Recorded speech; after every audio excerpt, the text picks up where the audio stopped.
Hello and welcome back to Bossing Subscriptions with Mr. F, where we examine Mr. Beast's 100 million subscribers and how he wishes he only had 434, like me, to escape the doom loop of content creation and cutting up Lamborghinis that he's trapped in. Just kidding. Today we're going to be talking about the essay form and what is an essay. Useful, of course, for Language Paper 2 question 5, which could be an essay question for GCSE, but also for anyone interested in creative writing, creative nonfiction, which you may be doing at A-level as well. So, what is an essay? Well, maybe you are familiar with some of these people, famous essay writers: Virginia Woolf, George Orwell, James Baldwin, Joan Didion, Carl Sagan, and Charles Dickens. Or maybe not. It's so annoying. But that doesn't get us any closer to what is an essay. Let's have a look at a dictionary definition. That's going to really annoy me if that keeps doing that. Okay, here's the very dry dictionary definition from the OED. A short written composition in prose that discusses a subject or proposes an argument without claiming to be a complete or thorough exposition. There are two types of essay. There's the minor literary form, which is more relaxed than the formal academic dissertation. The term trying out, essay, comes from the French essayer, was coined by the French writer Michel de Montaigne in the title of his essays from 1580, and there have been many subsequent essay writers, some of whom are very famous. Now, 443 years old as a literary form, I would say that that's not necessarily a minor literary form, hey ho. But that dry definition doesn't really get us any closer. You'll all be familiar with the essays you have to write for school, with the kind of introduction, development of an argument and a conclusion. But what we're looking at here is something a bit freer, and that minor literary form, which is more informal. So let's go to Wikipedia and see if that can help us. An essay is generally a piece of writing that gives the author's own argument, but the definition is vague, overlapping with those of letter, paper, article, pamphlet, and short story. Essays have been subclassified as formal, academic, and informal. Formal essays are characterized by serious purpose, dignity, it's a funny word, logical organization, that's more probably relevant, and length, whereas the informal essay, which is what we're going to be looking at today, is characterized by the personal element, often autobiographical, self-revelation. It might be an epiphany of some kind, individual tastes and experiences, a kind of confidential manner. That means confiding in the reader, as if you're sharing something of yourself. Humour, style is important. A rambling structure, so this is really important, that it has the feel of thought happening in real time, kind of discursive, jumping from subject to subject, or taking, diverting from a main argument or idea into side roads where we can have little asides and thoughts, but maybe come back ultimately to the main topic.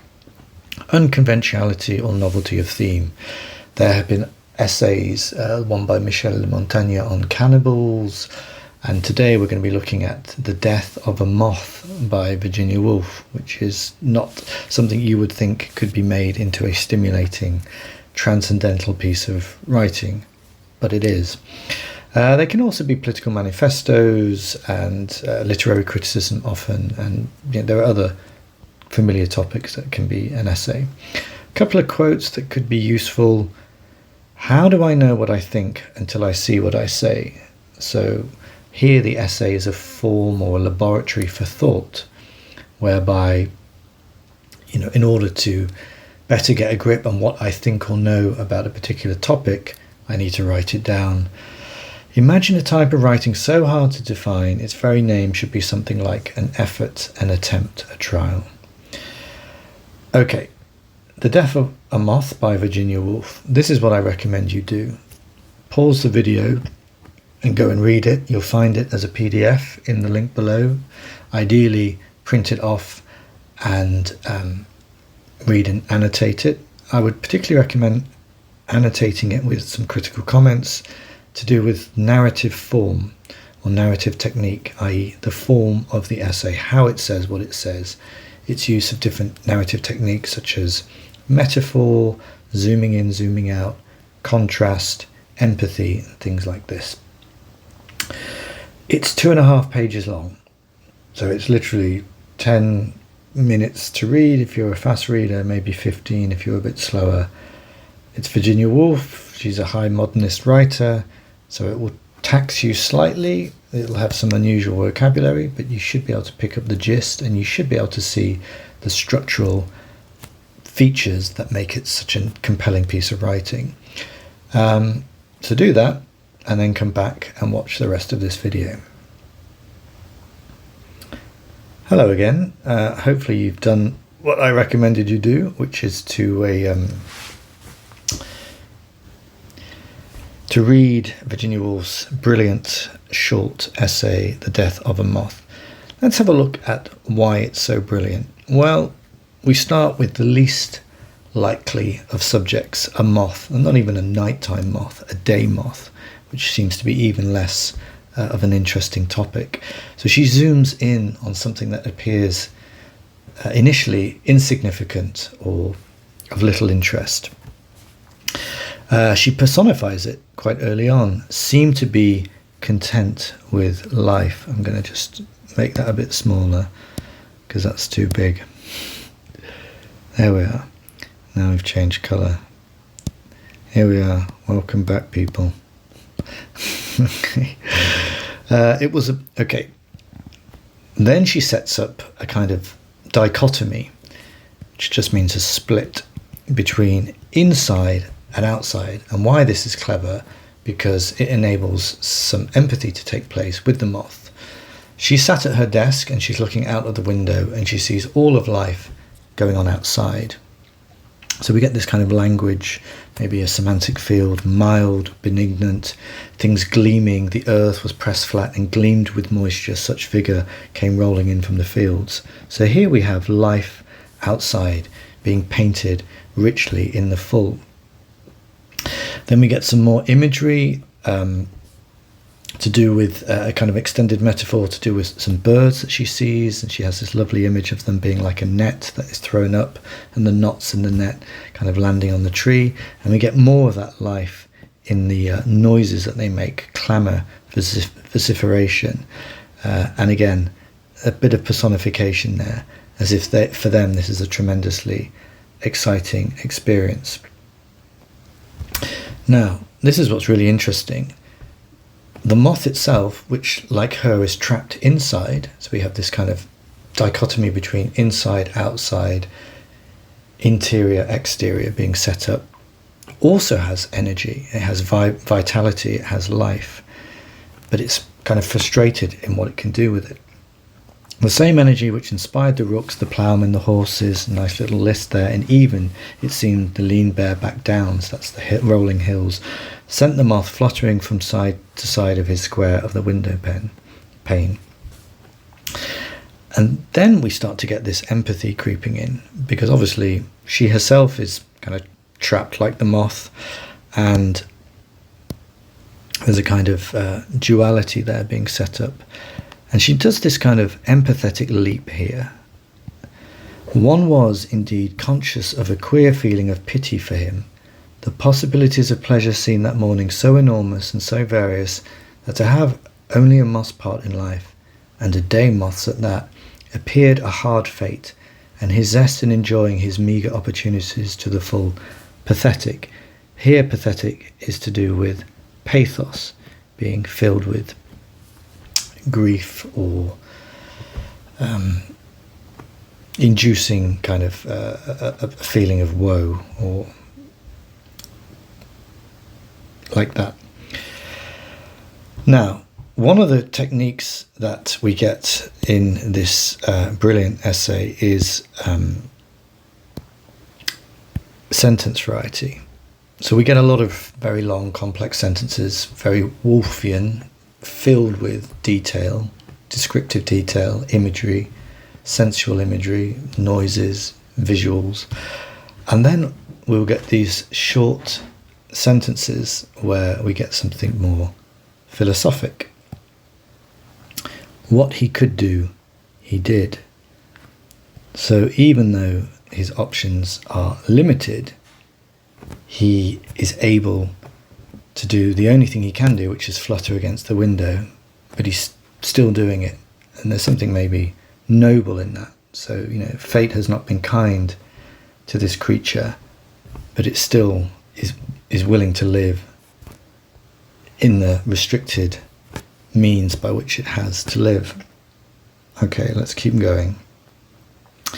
Then we get one of these brilliant leaps, metaphorical leaps by Virginia Woolf. Watching him, it seemed as if a fibre, very thin but pure, of the enormous energy of the world had been thrust into his frail and diminutive body. As often as he crossed the pane, I could fancy that a thread of vital light became visible. He was little or nothing but life. Now, why is this so brilliant? This tiny little moth becomes symbolic or representative of all life because it possesses the same vital spark, the same energy as every other living thing, including herself, including all the things outside the window that she's already listed. And we get this incredible, remarkable zooming in on the most insignificant creature as a stand-in, as a symbol for all life, because it too is alive. It's doing what it can with that vital energy it's been given. Okay, let's keep going. She returns to this image of something small and bead-like and refines it a bit. It was as if someone had taken a tiny bead of pure life and, decking it as lightly as possible with down and feathers, had set it dancing and zigzagging to show us the true nature of life. That's lovely, isn't it? So we get that more of that personification. Moths can't dance knowingly, but that wonderful imagery, a tiny bead of pure life, a lovely metaphor there. And then things start to go wrong. We can see that the moth begins to lose some of the vital energy. After perhaps the seventh attempt, he slipped from the wooden ledge and fell, fluttering his wings onto the back of the windowsill. The helplessness of his attitude roused me. It flashed upon me that he was in difficulties. Look at these very Woolfian semicolons there. He could no longer raise himself. His legs struggled vainly. But as I stretched out a pencil, meaning to help him to right himself, it came over me that the failure and awkwardness were the approach of death. I laid the pencil down again.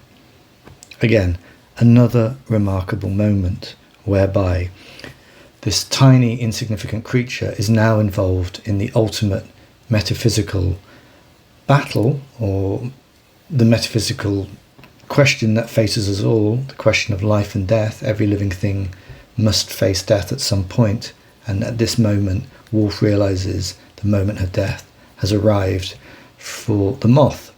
And she takes a non-interventionist approach. She decides, well, I can't help it. It's inevitable. I can only witness it and maybe write some testimony about it afterwards, but I have to let it play out. So this is a very interesting moment of choosing to be a sort of non-interventionist God in this scene, because she senses perhaps the futility of any action. Okay. So the leg's agitated, we see this kind of life and death struggle happening, this incredible metaphysical moment happening, and we've travelled very far now from the insignificant moth to the ultimate questions, the universal questions that living, certainly sentient, conscious beings have to face. Stillness and quiet had replaced the previous animation. The birds had taken themselves, so she looks back outside again, and it's as if the whole world is holding its breath. The birds had taken themselves off to feed in the brooks, the horses stood still, yet the power was there all the same, massed outside, indifferent, impersonal, not attending to anything in particular. Somehow it was opposed to the little hay-coloured moth. It was useless to try to do anything. One could only watch the extraordinary efforts made by those tiny legs against an oncoming doom. This is death, which could, had it chosen, have submerged an entire city, not merely a city, but masses of human beings. Nothing I knew had any chance against death. And there we are.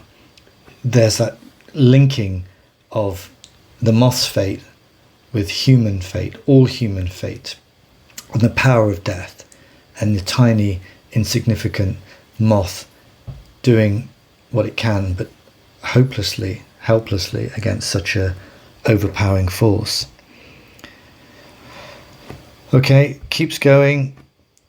Also, when there was nobody to care or to know, this gigantic effort on the part of an insignificant little moth against a power of such magnitude to retain what no one else valued or desired to keep moved one strangely.